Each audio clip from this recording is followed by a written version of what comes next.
بسم اللہ الرحمن الرحیم۔ سامعین گرامی، خواتین و حضرات، السلام علیکم ورحمۃ اللہ۔ آج ہماری گفتگو ذکر کے حوالے سے ہوگی۔ اگرچہ ان دنوں ایک سلسلہ مضامین قرآن کا بھی چل رہا ہے، ایک ویڈیو اس کا روزانہ کی بنیاد پر ایک پارہ کے مضامین آپ کی خدمت میں پیش کیے جاتے ہیں، لیکن کچھ سوالات ذکر کے حوالے سے کیے گئے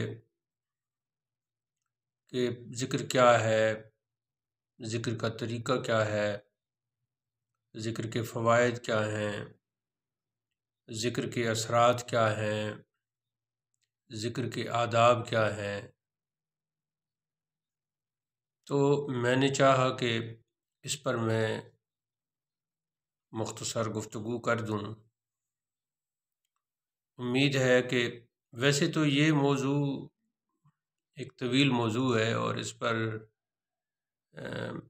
کئی ویڈیوز آ سکتے ہیں، لیکن اس ایک ویڈیو سے، اس ایک گفتگو سے آپ کا ذہن کھلے گا اور فکر و نظر کے مختلف گوشے اور مختلف زاویے آپ کے سامنے آئیں گے۔ تو انشاءاللہ آپ اس گفتگو کو سن کر ذکر کے متعلقات کو، جو اس سے ریلیٹڈ چیزیں ہیں، وہ آپ بخوبی سمجھ پائیں گے۔ جہاں تک لفظ سے ذکر کا تعلق ہے تو ظاہر ہے یہ عربی کا لفظ ہے اور قرآن مجید کا کلمہ مبارکہ ہے۔ جیسے کہ ایک قرآن کے ایک ناموں میں بھی ذکر آتا ہے، اِنَّا نَحْنُ نَزَّلْنَا الذِّكْرَ وَإِنَّا لَهُ لَحَافِظُونَ، کہ ہم نے ذکر کو نازل کیا اور ہم نے ہی ذکر کو نازل کیا، ہم ہی اس کی حفاظت کرنے والے ہیں۔ تو اس جگہ تو ذکر سے مراد قرآن ہے۔ پھر جو رسول کریم صلی اللہ علیہ وسلم کے مختلف نام ہیں، ان کی بہت تعداد ہے۔ کچھ اسماء مبارکہ تو قرآن پاک کی جو شروع میں اور آخر میں اوراق مبارکہ ہوتے ہیں ان میں بھی لکھے ہوتے ہیں۔ تو اعلیٰ حضرت نے فرمایا ہے کہ بہت سے نام ہیں، لوگوں نے بہت سے نام اکٹھے کیے ہیں، تو میں نے 1400 پائے، یہ آپ نے ارشاد فرمایا۔ تو 1400 نام تو آپ صلی اللہ علیہ وسلم کے اعلیٰ حضرت کو بھی معلوم تھے۔ تو بہت سے جو درود کی کتابیں ہیں، جیسے دلائل الخیرات ہے، درود تاج ہے، یا درود کی جتنی بھی کتابیں ہیں، ان میں آپ صلی اللہ علیہ وسلم کے بہت سے نام آئے۔ تو ان ناموں میں ایک آپ کا نام ذکر اللہ بھی ہے۔ تو اب پہلے قرآن کی آیت سے یہ ثابت ہوا کہ ذکر قرآن کو بھی کہتے ہیں، اور اس نام سے ذکر اللہ نام حضور کا ہے، تو اس سے پتہ چلا کہ ذکر صاحب قرآن کو بھی کہتے ہیں صلی اللہ علیہ وسلم۔ اب ذکر کا جو لفظی معنی ہے وہ تو ہے یاد کرنا، اسی سے لفظ نکلا ہے ذکرہ، جس کا معنی ہے یادگار۔ تو وہ جو یادگار کوئی بنی ہوتی ہے کسی چیز کی بھی، تو وہ بھی دراصل اسے یادگار اسی لیے کہتے ہیں کہ وہ یاد کا، ذکر کا بہانہ بنتی ہے۔ اگر کسی نے کوئی کنواں بنوایا تو جب بھی اس کنویں کو کوئی دیکھنے والا دیکھتا ہے تو چونکہ وہ بنوانے والے کی یادگار ہے، تو بنوانے والا یاد آ جاتا ہے، پھر اس کے لیے دستے دعا دراز ہو جاتے ہیں، لوگ اسے یاد کرنا شروع کر دیتے ہیں، اس کے اس اچھے کام کی تعریف کرتے ہیں، اور دوسرے لوگوں میں اس کا تعارف شروع ہو جاتا ہے۔ لوگ بھی پوچھتے ہیں بھئی کون ہے جس کے لیے دعائیں کی جا رہی ہیں، یا کون تھا وہ شخص کہ جس نے اس تپتے صحرا میں پانی کا انتظام کر دیا، گرمیوں میں انسانوں کے لیے پانی کا انتظام کر دیا اور حیوانوں کے لیے پانی کا انتظام کر دیا۔ تو یہ یادگار ہوا، ذکرہ کا لفظ سے نکلا۔ تو بنیادی طور پر تو ذکر کا معنی یاد ہے، چنانچہ سورہ بقرہ میں ارشاد ہے فَاذْكُرُونِي أَذْكُرْكُمْ، تم مجھے یاد کرو میں تمہیں یاد کروں گا۔ اور پھر جو اللہ کا ذکر کرتے ہیں، مختلف انداز میں جو اللہ کو یاد کرتے ہیں، تو ان کے لیے بھی یذکرون فرمایا۔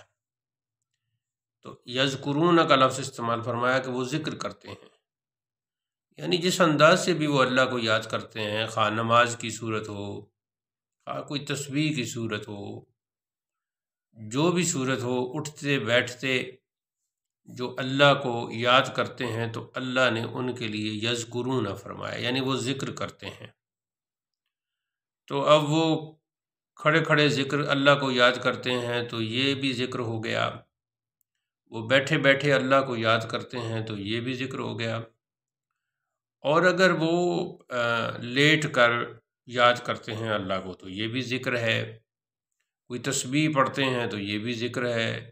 اللہ کے جو نام ہیں جن کو اللہ نے خود اسماء حسنی قرار دیا ہے، یعنی بہترین نام، پیارے نام، ان میں سے کوئی کسی نام کا ورد کیا جاتا ہے تو یہ ذکر ہے۔ یہ تو ہو گئی جی ذکر کے جو ابتدائی اس کی باتیں ہیں۔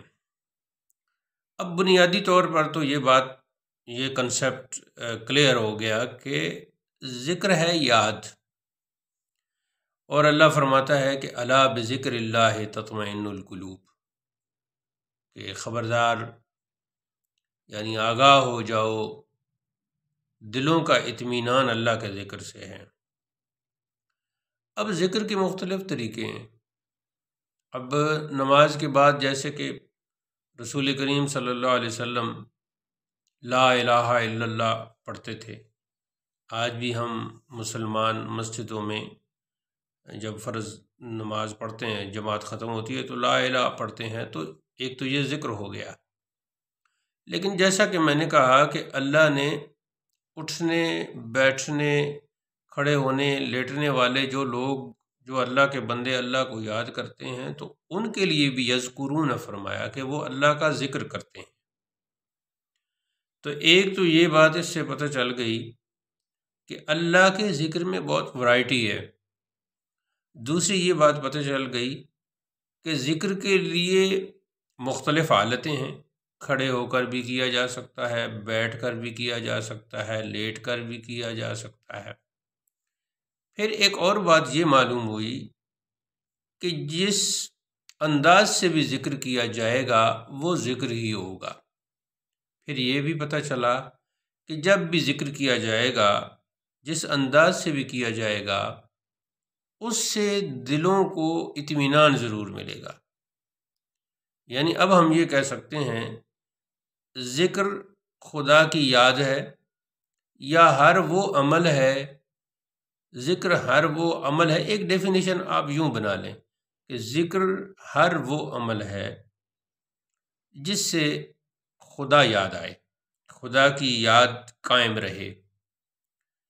تو اس سے تو پھر پتہ چلا کہ ہم نماز ادا کرتے ہیں تو یہ ذکر ہے، اچھی بات کسی کو بتاتے ہیں تو یہ